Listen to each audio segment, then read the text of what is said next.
participated by the Additional Chief Secretary, Government of Kerala, and a special message from the Skill and Labour Minister of Government of Kerala. We also had the privilege of the participation from the Government of India, Mr. Praveen Kumar, who is the Secretary, Ministry of Skill, Development and Entrepreneurship.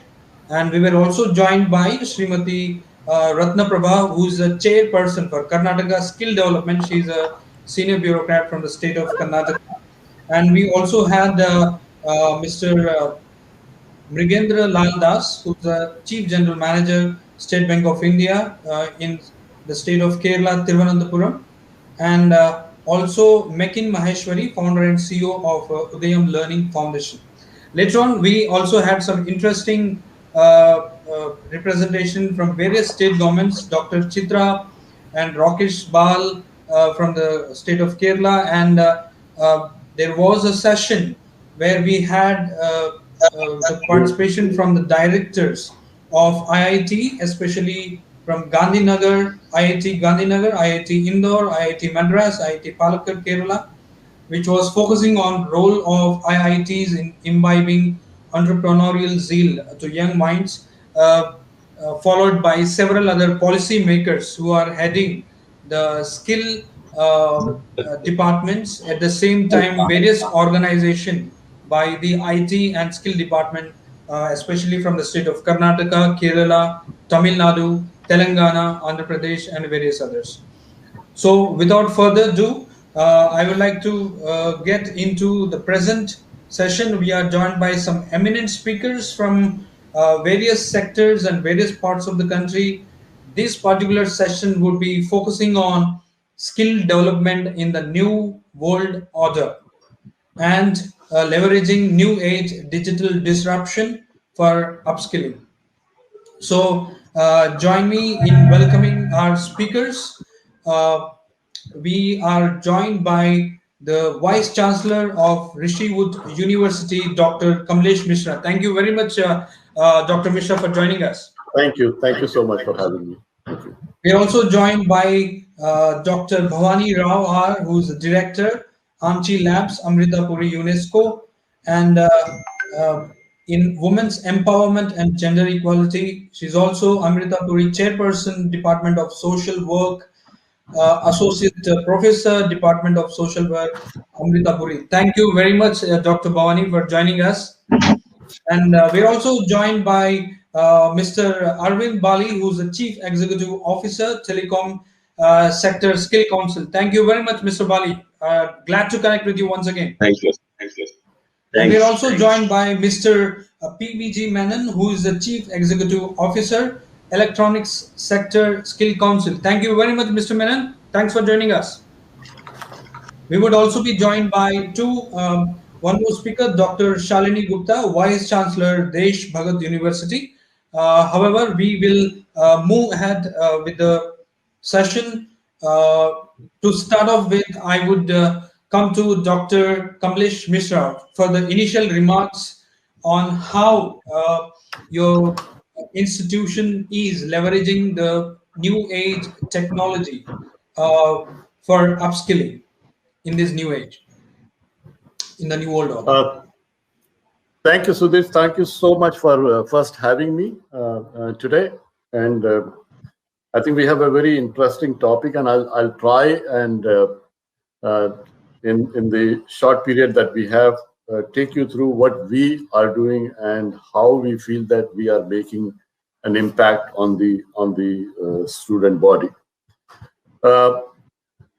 We basically felt that the kind of skills that are going to be necessary for students to succeed in the world that they are going to live. So our education is not based on what is happening right now, but what is likely to happen, and the speed of that is going to be much faster than anybody has ever thought about. So we are very highly focused as a university on entrepreneurship. Although we have schools that run across so many disciplines, but there is one thread that binds everybody. That's the concept of entrepreneurship. So whether a student is from the School of Health Sciences, or he's from the School of Education, or he's from the School of Creativity, They all work together in order to develop the skills that are required. For example, the School of Creativity has programs in design, right? Now, obviously, when an idea has to be taken forward, there is a stage that comes where there is a product development stage, there is a product design stage, and that's where students from those competing schools also work together because they have skills in different areas.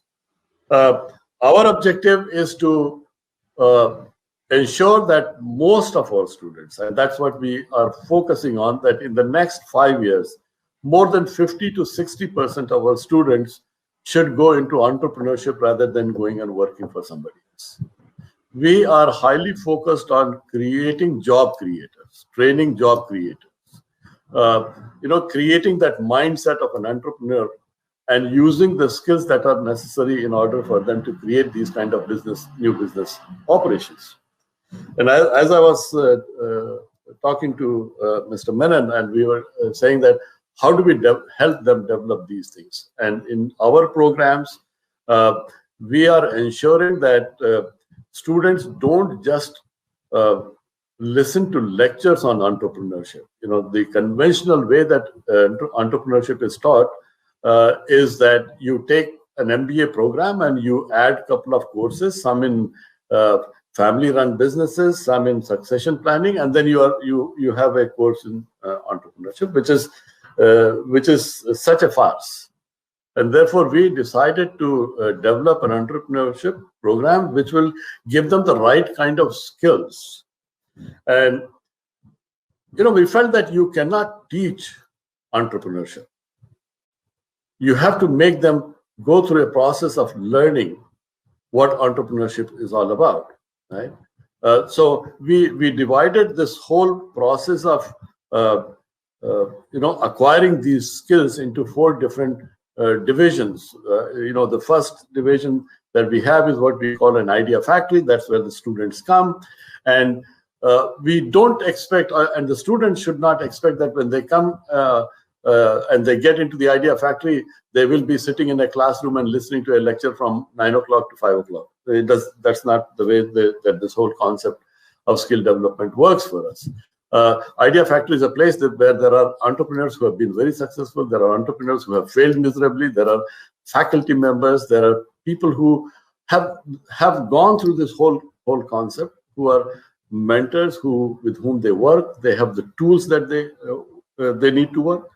And one of the tools that we have developed with a company in Canada, which is called a Public Incubator LLC, and we have worked with them, and we have actually developed a software which is called Upscale 360 degrees. That's basically a software that takes students through the whole process of idea conception to actually setting up a company and launching the company. And therefore, this 4 stages of skill development that we create. First is how do you get an idea for a business? Where does the idea come from? And obviously, our objective is that we have to first make them understand that there is no shortage of ideas. But a great idea is one which can have a commercial value. Otherwise, there is no meaning of that idea. There are a lot of ideas on the shelf. So we take them through that process of actually conceptualizing an idea, testing that idea in a market, and then creating a company. They have to go through the whole process of actually setting up the company, going and registering the company by themselves. It is not going to be done through what we call as a chartered accountant who's going to set up a company. It is these students who will need to go through that whole process, getting the venture capital, making their plans. Everything has to be done by the students itself. And therefore, the focus here is very, very, very clear. There has to be a process of development of skill, and it has to come through learning, not through teaching. So we push them into that kind of an environment where acquisition of skills by doing, rather than just by hearing. So we call this, briefly, I'll in 30 seconds and then I'll stop, is that we call this as an entrepreneurship process, which is dominated by what we call a principle of 20, 30, and 50 delivery, where we feel that 20% of the learning has to come by hearing, 30% has to come by seeing, and 50% has to come by doing things. And that's the dominant part of the learning, which means that in the whole process of development of skills, all senses of human body need to be used to make it very, very effective. I think when we have something like that, I think we will be able to bring the students with the right kind of skills, the right kind of thinking, the right kind of mindset, and the right kind of risk-taking ability to create the India of the future. Thank you very much, Dr.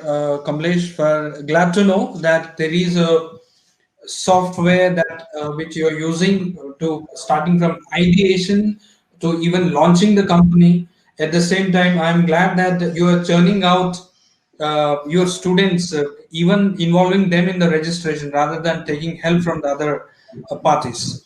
So with this, I'll come to you once again for a following question.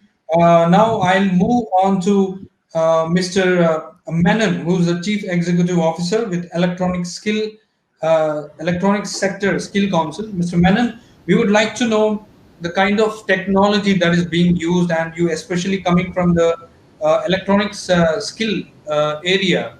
What is the new trends that is happening in these space, especially in the COVID era? All right, Sudheer, I have some slides. Let me see if I can get it shared. There must be a share button at the bottom. Yeah. Just trying to see.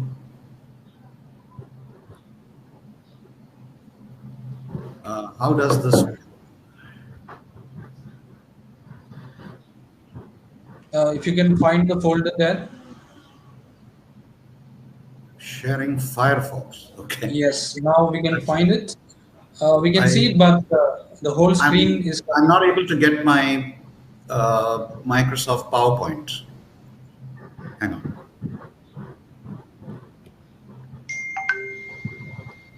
Okay. All right, Murphy's Law.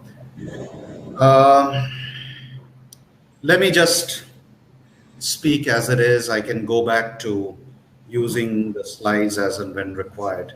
So essentially, let me take a minute to introduce what the Sector Skill Council for Electronics is all about, and then I'll get into the content. I wish I could have used the slides, but nevertheless. The Electronic Sector Skill Council, like the 36 siblings that we have sector skill councils across various sectors of the economy. These are set up by industry to deliver training under the National Skill Qualification Framework.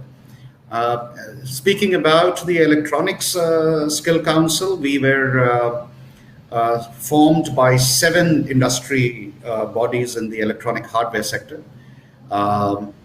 representing the whole gamut from components to semiconductors to IT products to LED manufacturers, consumer electronics, appliance manufacturers, printed circuit board, solar manufacturers, and so on and so forth. The way we deliver skilling, we create what are called job roles, and then we create a qualification pack, which is for a job role, there is the entire gamut of student material, train the trainer material, etc. There is a fairly rigorous process by which each of these job roles is created, approved by industry, and then approved by the National Skill Development Corporation, under the aegis of which all the sector skill councils work. Obviously, when you work in a sector like electronics, which is technology heavy, we have a lot of partnerships with industry. And the way we are organized, we work across 9 subsectors of the electronics industry, from electronic manufacturing services to solar to electric vehicles to semiconductors and VLSI design, etc., etc. Now,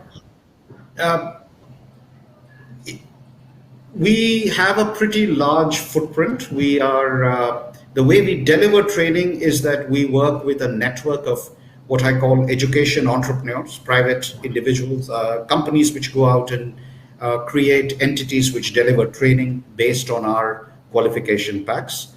The people who will deliver the training undergo a train the trainer program, and then we create a parallel ecosystem where assessment bodies are created.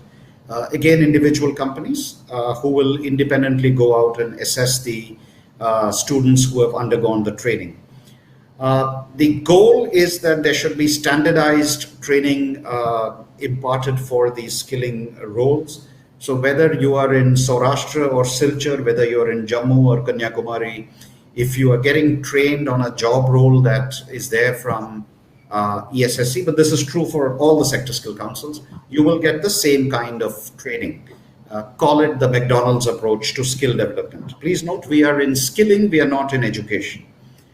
And our footprint, we are present in 29 states and 7 union territories with approximately 4,000 odd training centers, 7,000 trainers, about 700 plus assessors, and then we have centers of excellence and so on and so forth. In the 8 years that the Electronic Sector Skill Council has been in existence, we've trained 12 lakh youth, out of which 6 lakh have gained wage employment and just over 2 lakhs have got micro entrepreneurship opportunities, typically in services job roles. And I do my entire gamut of skilling with over 160 qualification packs that are checked out and assessed and approved by the National Skill Development Corporation. So the pandemic actually caused us to reset our entire operation very significantly. Essentially what happened was that till COVID happened, till the lockdown happened, we were in a mode of experiential learning. There were classrooms, trainers would go in, they would do the training, students would go out and work on real world equipment or learn skills like soldering and so on and so forth. The lockdown caused us to have a massive reset. And as they say, adversity spurs innovation. So we have moved into a blended mode. So we created the concept of a virtual lab, and we have cloud-based curriculum. We have about 10 job roles which are already available on the cloud. And it's blended. It's not a pure online delivery, for the simple reason, if I'm teaching a young student how to, for example, install and repair an air conditioner, then just doing it on a computer simulation would not work. So they do the theory part in the online mode, and then they come into a classroom and actually work on the physical product. There have been some very interesting learnings we've had. I guess we all started off by saying everybody in this country speaks English and Hindi. So the first set of virtual labs that were created, this is multimedia content, had the instruction in English and Hindi. And then we ran a pilot with a CSR program in Gujarat for tribal children. And there was complete resistance to using the content. And we were very lucky to have a very innovative training partner who, in the matter of 2 days, got Gujarati soundtrack up and we integrated it. And then when we went back and did a survey with both the students as well as the employer, we found that both of them had taken to this new format, quite gracefully. So moving forward, what is going to happen, and give me a second, I'm going to switch to my slides for a second. So moving forward, what we're doing is we are moving into providing training on a whole bunch of newer sort of areas, and we're moving up the NSQF level on them. Till now, whether it is a service job role, for example, somebody who can install and repair an air conditioner, or a set-top box, or a mobile phone, or maintain computer peripherals, or other home appliances, your water purifier, and so on and so forth. Most of these have been aimed at students, 18-year-olds who finish 12th standard or go through an ITI system and come in, 18 to 20-year-old kids. Now we are looking at moving to NSQF 6 and 7, so BTECs and above. And we are looking at creating content around deep technology areas. So whether it is artificial intelligence and machine learning, or IoT.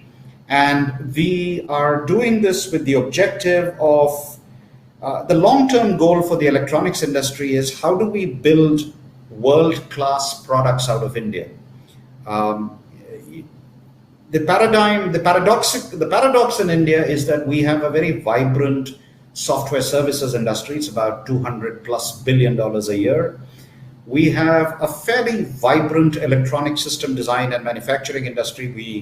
We have VLSI design of approximately $25 to $30 billion a year, VLSI design, embedded software, etc. We do about $90 billion a year worth of electronics manufacturing in this country. But unfortunately, we don't have made in India brands. And to pick up from what Dr. Misra was talking about in his remarks about how do you build homegrown entrepreneurs? How do you make these very, very bright men and women cross the chasm between knowing how to engineer great products to actually building a brand themselves? And so that will be the next stage of the journey for the Electronic Sector Skill Council. And we are looking at what do we need to do. Having said that, you cannot take your eyes away from the fact that there is a huge need for creating jobs at the lower levels of the skilling spectrum, NSQF level 3 and 4 jobs. And it might, let me just make a final point here that if you look at the new sort of policy initiatives from an incentivization point of view that the government of India has put out under the National Policy on Electronics, the NPE 2.0 as we call it in industry, whether it is a production linked incentive scheme or the new scheme for promotion of electronic components and semiconductors or specs, we have seen massive expansion and employment opportunities as capacity expansion is taking place on ground. And this is requirements for 12th standard and ITI passed youth who will do, for example, assembly of a mobile phone or a television or so on and so forth. And that is a set of job roles that we are continuously fulfilling. The pandemic has caused all of us to go back and relook at how we will deliver training. As the country has opened after the lockdown, there are restrictions on the number of students that there can be in a class from a social distancing perspective. So earlier we used to have a classroom with 30 students. Now we're down to 10 or 12. So keeping all that in mind, blended delivery of skilling is going to be here to stay. Industry will be looking out for upgrading the knowledge, because let's not forget the fact that the new capacity that is coming on ground in India, the machines that are being installed, whether it is in Noida or Chennai or Mysore, these are the major clusters we have, or Manesar and Baddi and Rudrapur in the north. These machines are the same machines that are being installed on ground in Taiwan or China or South Korea. The skilling ecosystem will have to upgrade itself to deliver world-class skills. And I think certainly if I speak for the sector skill councils working in technology areas, The challenge for us will be to upgrade our skills so that we can deliver world-class skilling, and with the challenges of India, multilingual content, challenges of network infrastructure, connectivity challenges. Those are things we will have to factor and overcome while maintaining a laser-like focus on quality and world-class delivery of this. So everything from the content to pedagogy to delivery channels, all of that is going to see a massive upgrade in the very short future, very near future. With that, Sudheer, I'll conclude my opening remarks and back to you. Thank you very much, Mr. Menon. Glad to know a well-organized system, especially in the electronic sector, which you are handling. We're glad to know. I'll come with another question. How is your sector contributing towards Atmanirbhar Bharat? As you said, there are many things that are happening, but there are no made in India products as such happening in India. Now, I would like to have the views and the initiatives from the Amritapuri campus, which is a very huge campus. I would like to hear Dr. Bhavani Rao, your views on that. Thank you so much. Very good afternoon to all the members, esteemed members in the panel, and thank you for the organizing committee for inviting me to talk to on a topic that's actually very, very close to my heart, and it's been something that I've been working for more than a decade now. And as you introduced, I'm the director of a computer-human interaction lab called Ammachi Labs, and we're based at Amrita, and we have a very exclusive agenda. We actually really look into technologies for skill development, and that's our tagline, that's our motto, and it's what we do and what we work in. Just so that I can share with you, because it's a really short time to talk and I have a lot of things to say. So I'm going to play a really short video, which is just 3 minutes, that will just give you an overview of what the lab does. And it's actually a very nice progression with the previous two speakers who actually talked and kind of set the stage. And so it's I think the audience and the speakers will be able to appreciate how the flow and the flow of the topic and everything ties in. So if it's okay, I'm going to do a quick share of my screen and get a very brief video. And if for some reason that the video, you're not able to hear the sound, it would be wonderful actually. No, we cannot hear you since your phone is on mute. If you can check. Dr. Rao, you are on mute. Oh, sorry. Thank you so much. Okay, perfect. All right. Got it. I think there's an issue with the share screen. Ammachi Lab. Are you having a problem with the share screen still? Are you on the phone? No, I'm not on the phone. I'm actually on my computer. So I'm just wondering why. So maybe it doesn't do a share screen. So which means you should be able, if you're on the computer, you should be able to share. But phone, I'm not sure about. All right, that's okay. Then maybe there is. I don't want to take too much of your time and trying to figure this thing out. So let me just. I can just talk about it, and that's not really a problem. So, like I said, we are a research lab that's been really dedicated into exploring the skill development space, but not just. It's actually the vocational skills and life skills development space, but we use technology. All the technologies that the previous speaker, Professor Menon, Dr. Menon talked about.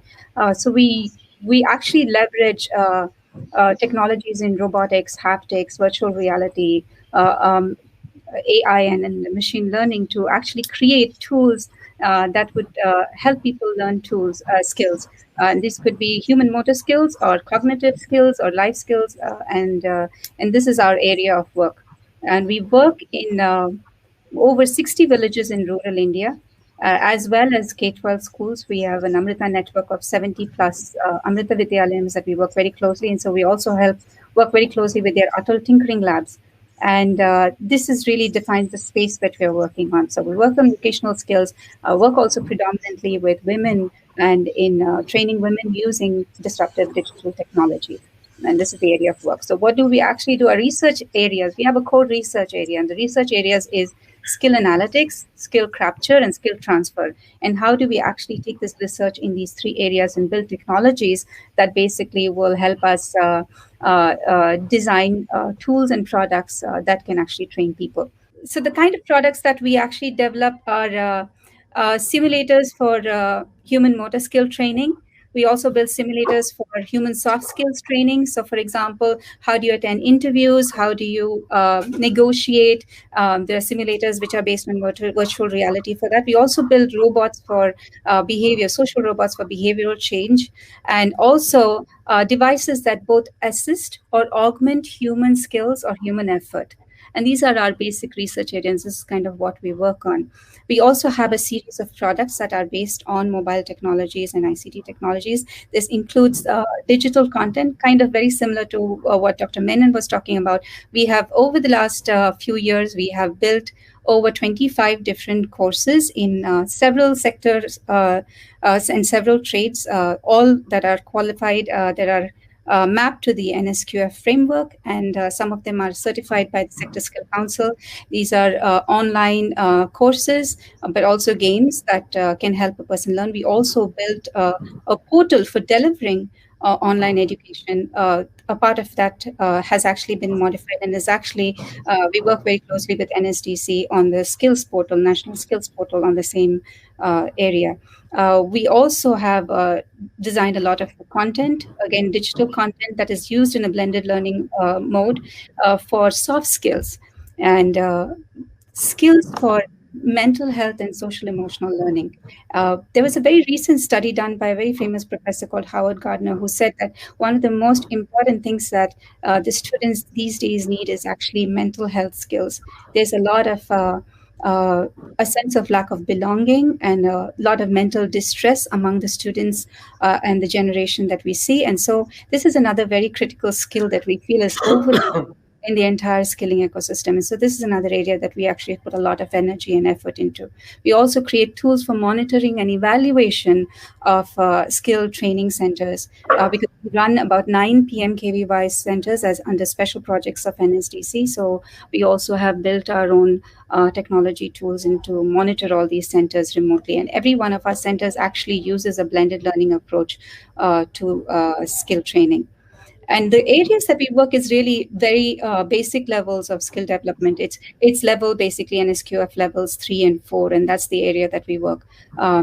And it's very interesting because this is the place where 70% of what you do is actually is what you learn is through doing. So like the first speaker, Vice Chancellor Sir said that he's in entrepreneurship, 50% is done by doing. In vocational skills, 70% is actually what you do. And so how do you actually use and design technology that actually addresses that 70% space? Can you do things virtually?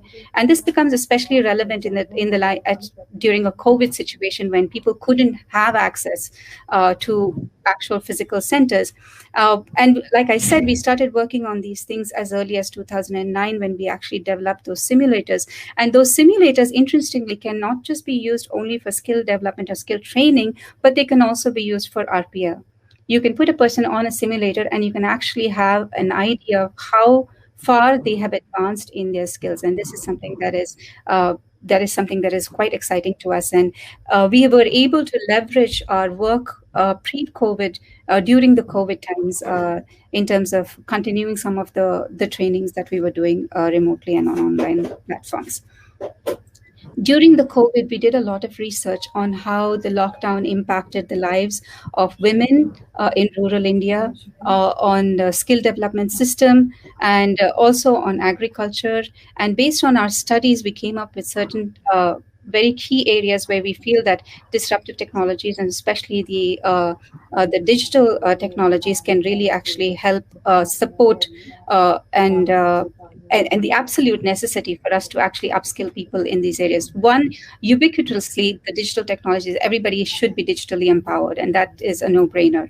But apart from that, what we found, like, for example, self-help groups, and self-help groups predominantly work with meeting one-on-one, financial decision making that happens when people get together and make decisions. And we found that none of these activities actually took place during a lockdown. So it is very important that all self-help groups across India are empowered digitally, and there should be a special curriculum that is that they can learn how to conduct meetings online, take decisions online, do bookkeeping online, and these are a whole set of skills that are required to transition women from self-help groups groups, regular self-help groups, to what we call smart self-help groups. And right now we are working on a pilot project that does just that.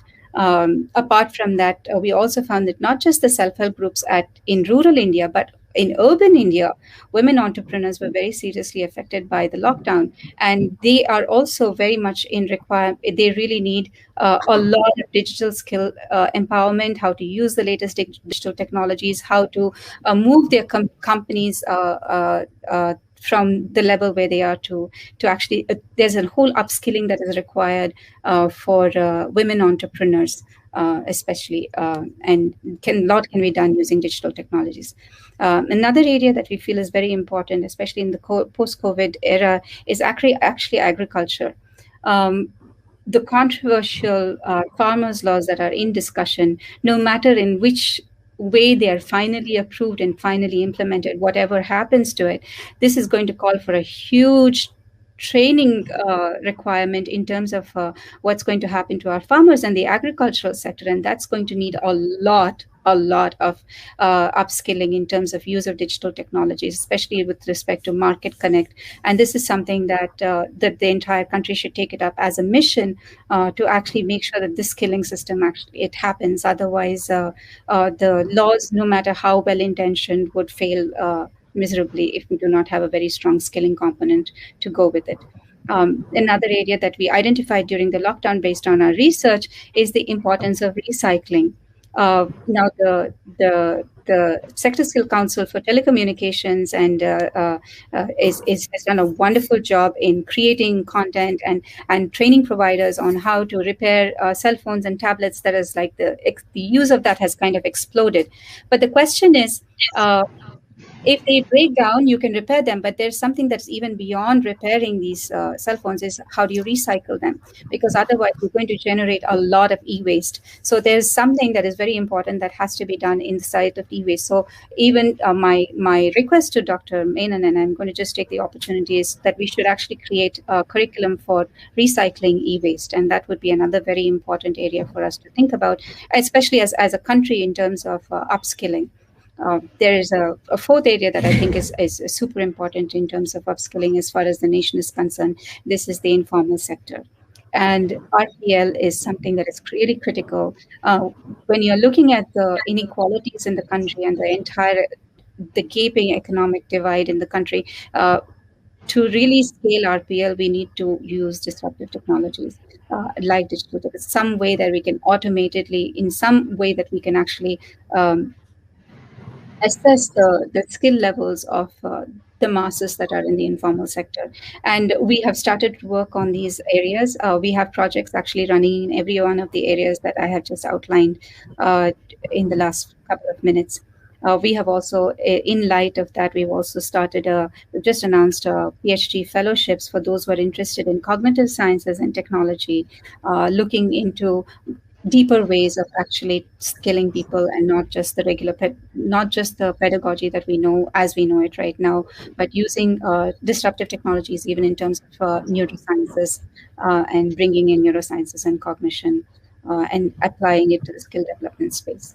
And yeah, this is what I Thank you. Thank you very much, Dr. Rao.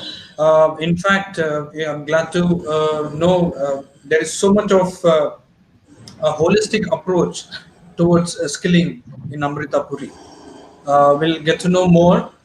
Meanwhile, Mr. Menon and Mr. Rao, if you would like to share your video or PPT, it can be shared in the email ID, which I've shared in the private chat. Meanwhile, I'll come to Mr. Arvind Bali, who's the CEO of Telecom Sector Skill Council. Sir, glad to connect. We would like to know, where does the telecom sector stand, and of course how it is using the technology in terms of skilling in telecom space. Over to you. Yes, good evening, everyone, and thank you, Sudheer, for inviting me to this panel. It's always a pleasure to interact with you and your team. So first of all, I think answering Dr. Rao's question to Telecom Sector Skill Council, that yes, we are skilling a lot of youth on handset repair and other electronic sites. but we should do something about e-waste. So e-waste is also a QP we have got, and we are working extensively on that, and that is definitely a very focused area for all of us. Now, coming to the topic, our topic for today is skill development in the new world order. So basically, there are three things when we say the new world order. One is definitely what is becoming closer, becoming shorter, and like there is so much of exchange of technology, exchange of people happening all over the world. Second is we have seen that because of internet penetration, things are changing for everyone. And third, of course, is that overall divide between haves and have-nots is also shortening because of this internet. So all this is bringing change, and then over and above that, COVID has actually shaken the whole world. It is first time something has really impacted the whole world. So that is also a new world order. So in this new world order, as far as telecom sector skill council is concerned, I think we have worked on various new things. I think last 1 year we were very busy, and we were really looking into various aspects, various things. The first thing which we did, actually, you can say the first baby step what we took, we had 46 QPs, which were being taught like a school books or basically having pictures, etc. But then we realized that if besides this, if we can also give audio visual to youth, I think they'll understand it much better, because reading books versus just seeing a video, it becomes much easier. And practically everyone has got a handheld device today, so they can see those videos at their layer and they can learn it much faster. So that is something most of our QPs have got now equivalent audio visuals attached to it, and most of our training programs are around that. The second thing which we are doing in a big way is that we are trying to leverage all kind of technologies. Like for example, the latest is that we are working on virtual reality. Like a lot of our QPs are around high tech areas, dangerous areas, or most of the time it is running network, and companies they don't allow on the job training so easily.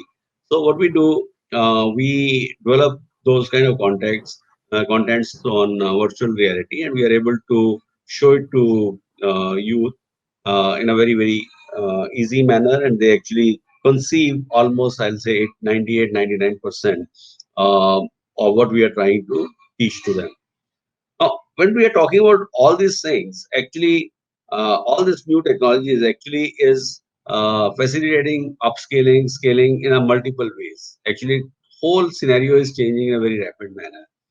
Online learning is becoming reality. Now, when we talk about online learning, there is always first thought which comes to everybody's mind is that we are talking about blue collar workers here, and whether those people will actually be spending so much of time. Here, what we are doing, we are developing a lot of content which is app based, so that they can easily access information on app and they can really learn those things. Other aspect, which we are trying to address, again, due to this digital disruption, what we are seeing, the change what we are bringing is that ultimate purpose of skilling is preparing youth for national and international jobs. They should be getting good jobs. That is the requirement. And what we found that all along, there was a very, very big gap. There were two silos, one on skilling and training silo, and another was jobs. Companies and industry was always complaining that they are not getting enough trained manpower or skilled manpower, whereas skilled manpower was always complaining that they don't get jobs after skilling. So for bridging that gap, we have come out with a job portal, Telco Job In, and in that job portal, we are making it absolutely focused on blue collar workers, so that they can approach and they can just file themselves, and they will get the jobs through all this new technology, WhatsApp and other things, which is like they understand very easily. While doing that, I think it is also giving a lot of opportunities for upskilling, etc., which is going on. So in my opinion, I think you will see a major change which is coming up, and one biggest change, which I always believe, I think there was always a big difference between a big city and a small town, like tier one city versus absolute remote area. And providing education and skilling in remote area was becoming the most challenging task, because providing good infrastructure over there was difficult because of very less number of students there, and also providing high quality teachers or trainers was also a challenge. But now, because of our digital learning, I think everybody gets same teaching or same skilling or same tutor or same TOT people what a person in tier one gets. On blue collar workers, it is something which is going to bring the biggest advantage, because all workers, or I'll say 70-80% of the workers, they come from tier 3, tier 4 towns. So if we are able to skill them well, I think we'll be able to mobilize them well, place them well, and ultimately the real purpose of our existence is served. Thank you. Thank you very much, Dr. Bali, for sharing those views and the updates, how the telecom industry is going. Now, I would come to our speaker, Dr. Misra. Sir, we would like to know how is it that you are hand holding, uh, uh, especially the startups or your students when they are out of your campus, and what is it? There needs to be a strong support system within the Okay. campus. They're fine. After that, what is that incubation or what is that support that's coming from your university, or there is a system or a collaboration that's happening? Okay. Okay. So, the first thing that we did as a university was to completely change the model of the university itself. As I said, that the incubation center that we have is the actually school of entrepreneurship, and that incubation center is not open to companies from outside the campus. They have to emerge from within the campus itself. Now, the first thing we did, besides creating this incubation center, was to, I think we are the first university in India to appoint a chief innovation officer for the university. And he's a person who is coming from the industry. He was the chief innovation officer of Vistara Airlines. He's joined us just recently. Now, our plan that we have for the students is that once the incubation starts and we actually give them a space, office space with their company's names and everything happening there, and they graduate, we will still continue to support them for 6 months after their graduation, and they can continue to stay in the incubation center for at least minimum of 6 months at no cost. There is no cost to them. The space is free. All facilities are going to be free for them. It is only after 6 months that we will begin to see what is to be done. Now, there are a couple of models that we have worked on. One is that we will work on, we have seed money that we are creating. A number of venture capitalists have started putting money into that kind of a seed fund that we will be providing to the students. And we also are working on a model where we will become a small equity partner with the students in their ventures, but with an understanding that all money that comes because of that equity partnership will remain in the incubation center and doesn't get used for any other purpose in the university.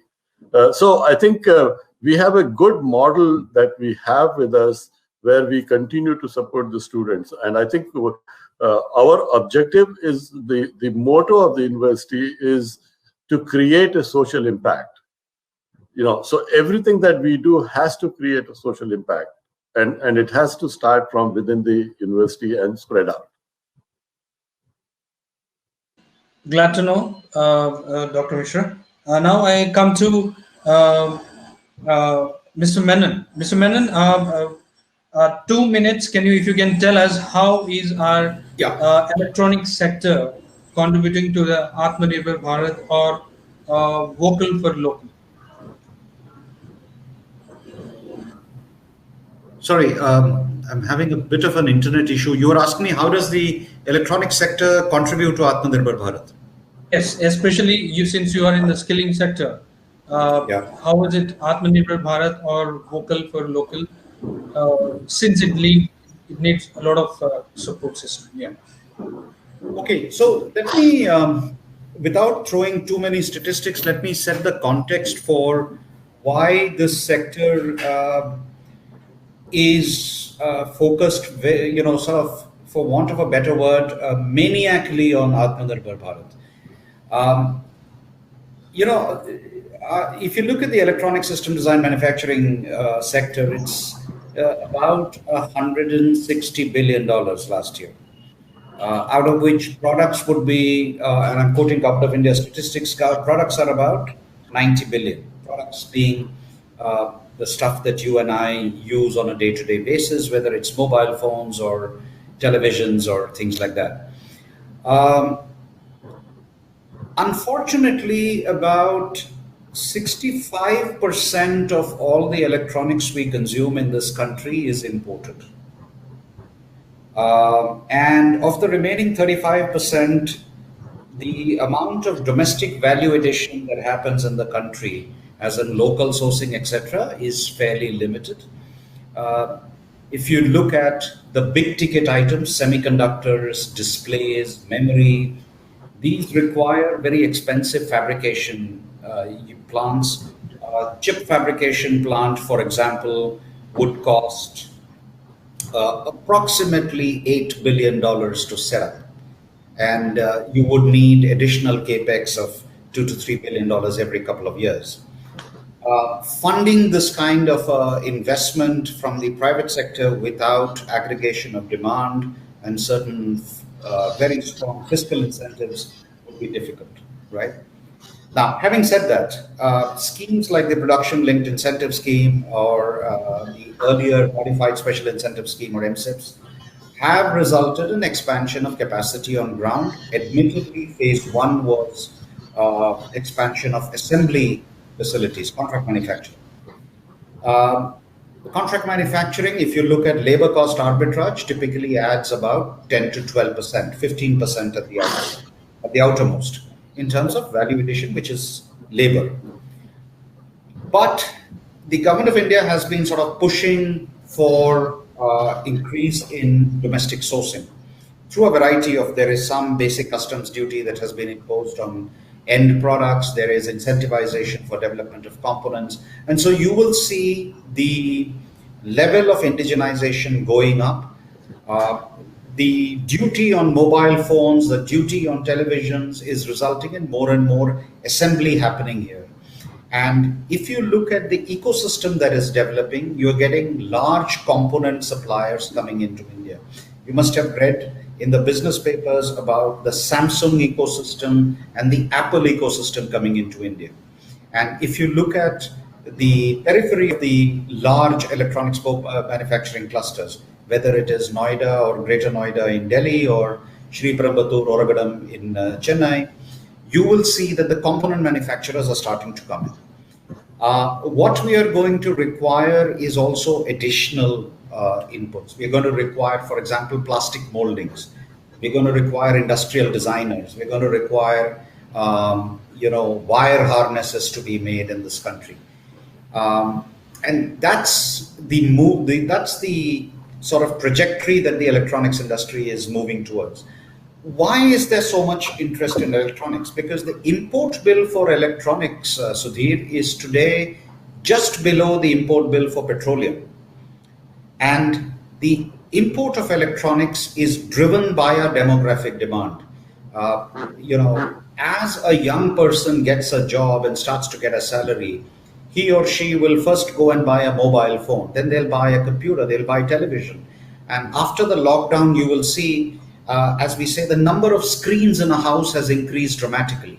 Earlier, you would have, let's say, a father and, husband and wife have a mobile phone each, maybe the kids have one. There are a couple of televisions, there's maybe one television and there are a couple of computers. Today, every member of the family has a computing device. So you're going to see that the demand for electronics is going to not just continue to grow, it's going to grow exponentially. And there is no way that a country like India can continue to import the stuff. And not to put too fine a point on it, significant part of those imports come from China. It's a different discussion about how do we de-risk, decouple the supply chain from China. It's easier said than done. The roots are so deeply embedded. There's a tremendous amount of attention going into things like decoupling the supply chains from China, but it's going to require hard work for a fair amount of time. Having said that, we are seeing this happening, and now people like us in the skilling industry are looking at how do we need to, we have a certain amount of design capability in this country. To pick up what, particularly what Dr. Misra talked about, but also what Mr. Bali talked about, we have to build capability in this country to bridge the chasm between ability to do contract design jobs, outsource product design, to going out and building products ourselves. And, things like Telecom, for example, we have a small number of indigenous companies who build back-end equipment. We have significant capacity in India for building fiber, for example, optical fiber. Building blocks are there, but they need to scale. And I think policymakers will need to bring that ecosystem together, and the sector skill councils are here to provide the manpower, which will be the basic sort of, in electronics terminology, the printed circuit board on which this building blocks can build up. Amazing. Thanks for sharing that overall picture in the telecom sector. I would come to Dr. Rao. Dr. Rao, you being an educational institution, how are you looking at these sectors like telecom or the electronic space? As you said, there is a holistic approach of your campus where you are contributing towards the agriculture and also various other sectors. How are you looking at the emerging technology? Are you taking them in your curriculum and also looking them for the new ideas and also for the new startups in that area from your institution? Any vision in that way? There is more than one answer to your question. For example, two ways I would like to address it. So one is in terms of building products. So like I told you in the very beginning, we actually do build products, and some of our products, even in terms of simulators and all, is being used actually by Larsen and Toubro at their training institutions. So we have actually built products that are used with virtual reality and haptic-based simulators that are being used for training right now. And even all our digital content that we have made is also being used on, and it's all available on the eSkill India platform. So we do create products. Apart from creating products, we also have it in our educational system in the sense that we have a very unique approach at Amrita. So all the students that are at Amrita, so the philosophy is that there are two kinds of poverty. One is the poverty of lack of food and water and shelter and the basic necessities of life. And the second is a poverty of love and compassion. And we believe that if you address the second kind of poverty first, then you automatically take care of the first kind of poverty. So what happens is, what we do is that students that are at Amrita are involved very deeply and very intimately at the projects that we have at the grassroots level. So the students are involved not just in using the technologies that we build, but also in developing these technologies. So they work at the grassroots level in skill development projects, but they actually build technologies to actually address this. So it's we are very much involved in actually building this. That's why we are a research center. So we have a research component also to it. And also the skills that we, like I said, it's you're talking about the telecom and the digital sector, but as a sector, and my thing is I use that sector so intensively, but I use it ubiquitously for everything, for all the trainings that we do. We build on the sector and then we give back to the sector because of that, but we also use it in just everything, but we also use it at a very grassroots level.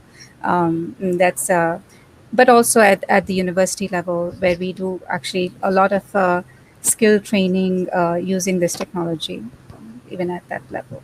Yeah, I hope that answers your question. Yes, yes. Thank you very much. With this, we come to the end of this session. We are glad uh, the eminent speakers shared their views, the initiatives, and the way it is moving forward. And just to inform you all, we these important discussions would be documented in the form of a conclave report, and it will be coming in our upcoming edition of our magazine, which will be going all the stakeholders across the skill sector, education sector, and also to the policymakers, especially in the education ministry, skill ministry, and various other ministries that are linked with the skilling India and also in the education sector.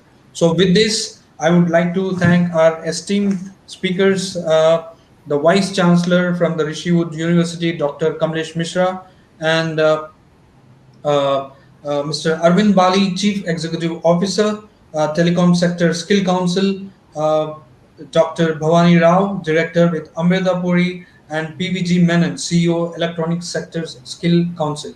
Thank you very much, everyone, for joining us and sharing your valuable views and initiatives. Thank you so much for joining us. Thank you for having us.